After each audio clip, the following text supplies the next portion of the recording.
Et en fait, l'ambiance à Paris, elle pue la merde. Du coup, je suis devant vous. Là, normalement, je dis merci à tous et je pars.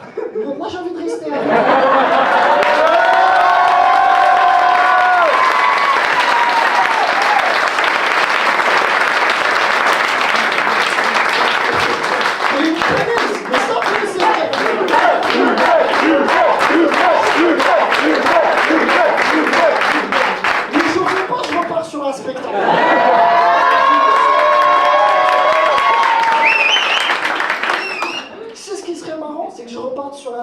Et je bite de fou. Et au bout de 5 minutes, je fais bah désolé, mais moi je vous aimais bien aussi, donc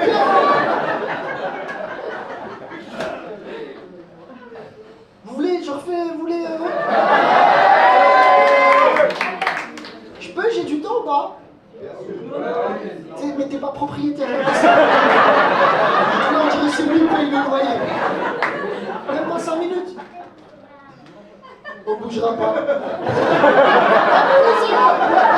Même quand ça rigole, on rigole, mais on peut s'embrouiller. Mais on rigole, il n'y a pas de souci, on rigole. Mais on peut créer une embrouille si tu veux. On est toujours prêt à la bagarre. Il a dit, bah je bouille. Ah, viens me chercher si tu veux que je parle. Box time, c'est là pour moi. Les amis, je vais vous laisser sur. Je vais vous raconter une histoire qui me tient à cœur aussi. Je vais vous expliquer pourquoi le spectacle s'appelle Cette vie. Il y en a qui ont compris ou pas quand j'ai dit. Est-ce que déjà vous comprenez les phrases que je dis? Mais moi j'ai du mal des fois. Mais moi j'ai pas compris la question que j'ai. Le chat. Il y a un chat avec l'accent kabyle comme ça? Je suis pas kabyle. T'es quoi? C'est pas une insulte la kabyle. Ah, je suis pas kabyle comme ça. Des gens kabyles très bien dans la vie. Je suis un chat. C'est. Non, mais en fait, on dit cette vie parce que le chat il retombe toujours sur ses pattes, ok?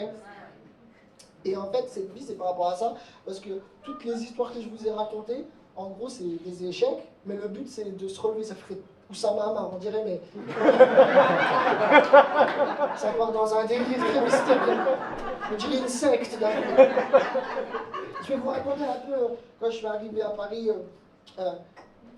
moi, il faut savoir un truc, pour venir à Paris, j'ai été obligé de mentir de A à Z, ok? On n'a pas des parents garants qui peuvent te prendre un appart et tout, ok? Donc quand je suis parti chercher un appart à Paris, je suis rentré dans une agence immobilière et le gars de l'agence, il me dit, monsieur, si vous voulez un appartement, il faut un salaire qui fait 3 fois le montant du loyer. Je lui ai dit, bah ça m'arrange pas du tout. Une fois, j'ai pas, donc 3. Je trouve un travail, ça va être long cette histoire. Du coup, qu'est-ce que j'ai fait? J'ai fait un faux dossier. Les impôts, les impôts. Les impôts, Smahli, c'est que des blagues. J'ai pas fait de faux dossier. On va m'arrêter en plein spectacle. Je voulais faire rire les gens, c'est ça? J'ai fait un faux dossier. Faux dossier, c'est bien. Soit t'as l'appartement, soit tu finis en prison, en fait. T'as un toit sur la tête, donc c'est bien, quoi. Et moi, j'ai un pote qui fait ça, il s'appelle Maxime. Je lui dis, non, s'il te plaît, Maxime, fais-moi des fausses. Je lui paye à 1500 €, je suis en galère. Lui, il me dit 1500 €. Il me dit, toi, t'as pété les plombs. Il me dit, augmente. Je dis, on négocie mon salaire, là. Moi, j'ai une promotion, là. T'as kiffé le travail, en fait. Et il m'envoie les fiches de paye, je pars à Paris. Paris, vous connaissez, c'est un 9 mètres carrés. Je pars visiter un 9 mètres carrés. Ça se visite rapidement quand même. Ça. Je suis arrivé, le propriétaire devant la porte, je fais ouah, il a fermé. Moi, je dis, on aurait pu le faire en FaceTime. Pourquoi tu me prenais? À la fin de la visite, je donne le dossier, le propriétaire il tourne les feuilles, ça tient qu'elle se décompose. Miskin, elle est là. Il dit, vous touchez 10 000 €. Et vous voulez un 9 mètres carrés.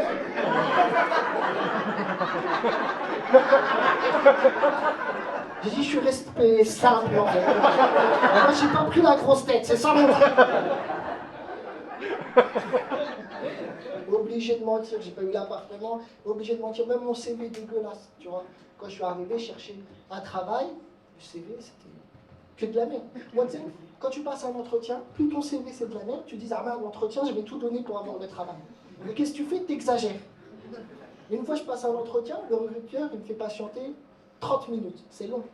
Il me reçoit et dit, merci d'avoir patienté. J'ai dit, non, merci à vous de m'avoir fait attendre. Je me suis dégoûté, je t'en jure en vrai.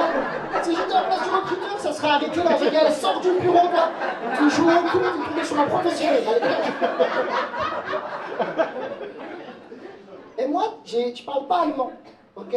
Mais j'ai fait allemand LV2 au collège, dans le CV. J'ai mis que je parlais allemand. J'ai pas de chance. Le recruteur, il bloque sur ça. Il dit, ben attendez, je vois que vous parlez allemand. Ya. Il dit, vous avez quel niveau en allemand? Et moi, je me dis, il n'y a personne qui parle allemand.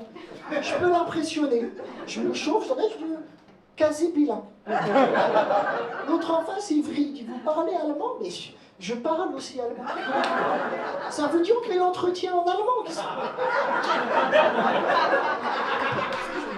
Moi, je me dis, je bluffe, il bluffe, c'est ça que je bluffe. Dans ma tête, on est entre bluffeurs, là. Et pour moi, c'est lui le con dans l'histoire. Je me dis, il a déjà le travail, le pourquoi il veut m'impressionner?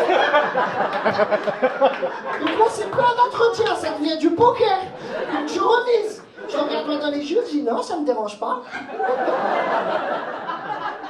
Au contraire, ça me fait plaisir.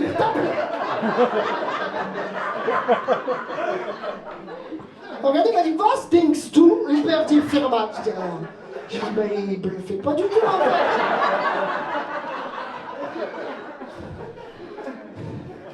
J'ai pas eu le travail, toujours, tu sais. Mais par contre, j'ai toujours eu de l'ambition. Toujours eu de l'ambition. Tu te rappelles quand il fallait chercher un stage en 3e et tout? Là, pas longtemps, j'étais chez moi, je regardais mes feuilles et tout, je suis tombé sur un stage, une lettre de motivation que j'ai envoyée, j'avais envoyé à Air France. À 2 doigts, j'écris à la NASA. Je dis, j'aime bien ce que vous faites, moi, je suis disponible. La phrase de fou que j'ai écrite dans la lettre de motivation, j'ai regardé, j'ai écrit quand même à Air France, titulaire d'un brevet des collèges.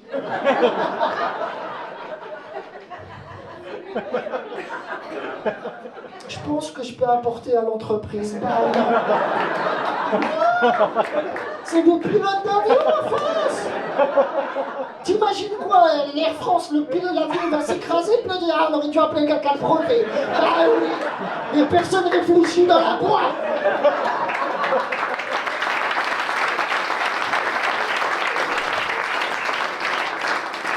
Comme je vous ai dit, je suis arrivé à Paris, je faisais des petits jobs alimentaires et tout. Ça fait que moi, j'avais pas beaucoup d'argent. Et en parallèle, mes potes à moi, ils trouvaient un vrai travail. Hein. Donc, tu sais, quand ils me disaient, viens, on va en vacances et tout, moi, j'étais en mode bluff. Okay. Et une fois, on va à Dubaï. Je vais à Dubaï avec mon pote, il s'appelle Nabil et tout. Lui, il est blindé d'oseille. Okay. On arrive dans un restaurant à Dubaï. Vous connaissez les Dubaï? Vous avez déjà été à Dubaï? Non. Ou alors que dit récemment, Tourcoing, tu connais Tourcoing? Nous on va en vacances à Tourcoing, et c'est bien, il y a une base et tout. Dubaï, c'est la démesure, tout est, tu vois, tout est cher, c'est incroyable. Et à un moment donné, on arrive dans un restaurant, mon pote il se met assis au restaurant, et Zarma, on lui ramène le menu, il regarde, et il ne sait pas quoi prendre. Il dit, Zarma, il est indécis. Il dit, mettez-nous un peu de chaque, on va goûter. Et moi, je pense à la facture à la fin. Je dis, on va pas faire ça. Il y a un flunch pas loin, c'est le principe du flunch. Et je me dis, imagine, à la fin, il dit, on fait 50-50 sur l'addition. Moi, je ferme ma vie, en fait. Je dis, ça y est, j'ai 25 ans, mais j'ai bien vécu, j'ai bien vécu. Les impôts, ils notent que les chiffres, au fond.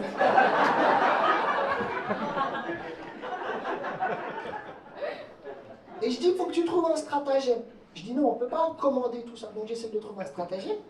Je dis, frérot, on ne va pas faire ça. Tu imagines le gâchis qu'on va faire? Moi, je suis devenu un humaniste. On va faire un gâchis, c'est ça qu'on fait maintenant?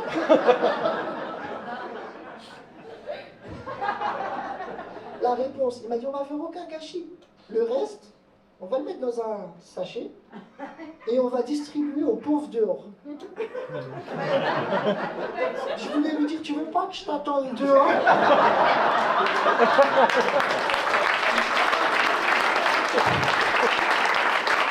Pour distribuer. Pas d'argent, j'avais pas d'argent. Même à cette période, qu'est-ce qui se passe? Mon frère, il se marie. Il se marie avec une Sénégalaise, on va à Dakar. Vous êtes des bâtards, mais je prends tous les rires. On arrive à Dakar, et c'est le mariage et tout. Il faut savoir, je suis le seul blanc dans la pièce à ce moment-là. Mon frère n'est pas encore arrivé.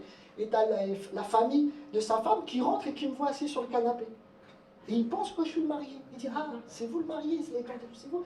Moi, je dis, non, c'est pas moi. Il y a une détente, elle a fait, ah, ouf. Je dis, mais comment? Ah, je fais de la boxe. Et tout ce que je vous dis, ça peut paraître surréaliste encore une fois. Mais ce que je vous dis, c'est vrai. On dirait que j'ai une vie de psychopathe. Tu sais, on dirait que je suis un schizophrène. Et là, j'étais sur la lune. Non, ce que je veux dire. Dans le mariage, dans la famille de sa femme, il y a une des cousines qui est une fille d'un acteur très connu. Je le découvre. Comme vous, je suis là. Tu connais nous. Et on se dit, il y a moyen de gratter un truc. On échange les contacts. Oui, on échange les contacts à Paris. À Paris, on arrive à échanger les contacts et tout. Je vais chez elle avec mon frère. On arrive, elle a une villa. Tu sais, c'est la maison de son père, une villa avec des vignes et tout, incroyable. Vous n'êtes pas impressionnés, ça va. Nous aussi. Villa et tout. Je suis là, je suis pas un ouf. Je me dis, mais qu'est-ce qu'il a fait son père pour avoir tout ça? C'est pas que des films. Et j'attends que tout le monde va se coucher, je reste avec la fille. Je reste avec la fille, et je dis, t'es en train de saboter le micro pour que je parte ou... Pourquoi on dirait que je suis dans une église, frère? Ouais, le micro il a bugué, non? Bah, un fou en fait. Tous en cœur. Non. Ça serait pas marrant que quelqu'un se lève et dit, il a bloqué la porte, on va sortir. Jeffrey Dahmer.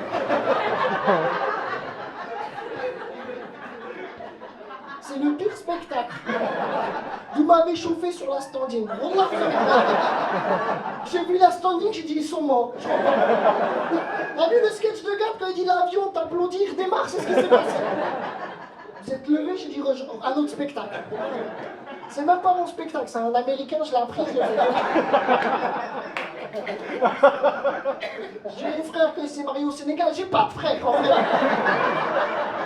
Là, je dis le Sénégal.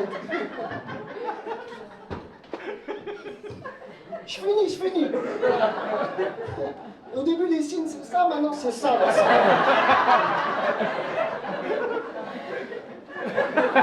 Le régisseur, au début, me faisait ça. Tu me menaces? On m'a arrêté, il faudra me tirer dessus. Sortez, il est mort. Je suis dans le château, je finis, c'est fini, c'est bientôt fini. Encore 40 minutes, c'est pas grave.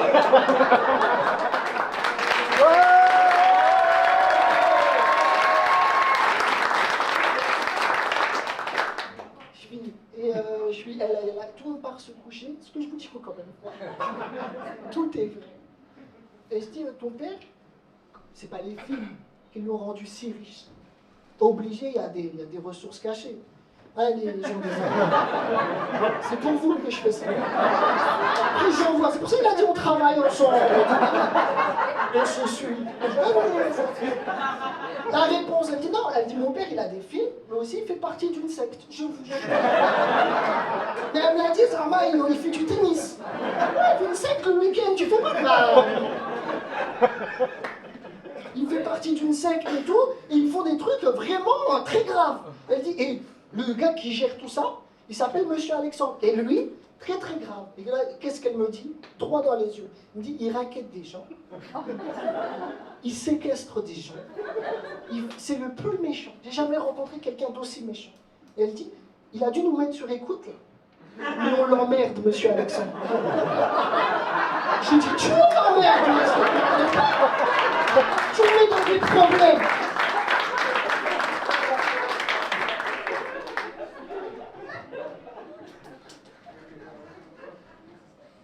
Maintenant, je vais vous expliquer pourquoi je vous fais ces sketchs. Qui n'ont aucun sens. Il est en train de péter les plombs. Insolation.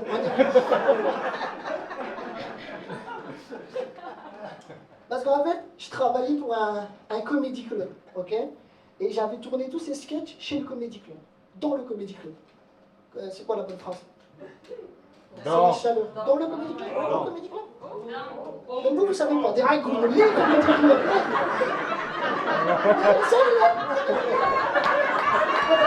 On est entre ragots. J'avais fait tous ces sketchs, je les ai tournés et on les a postés ensemble.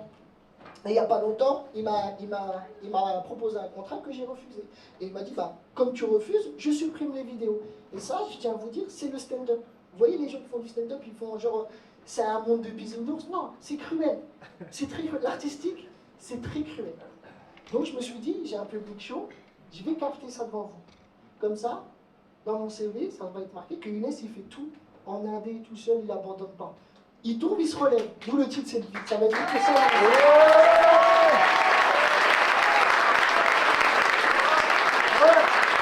Je vais dire ça dans mon CV. Juste en dessous, il y a marqué allemand quasi bilingue.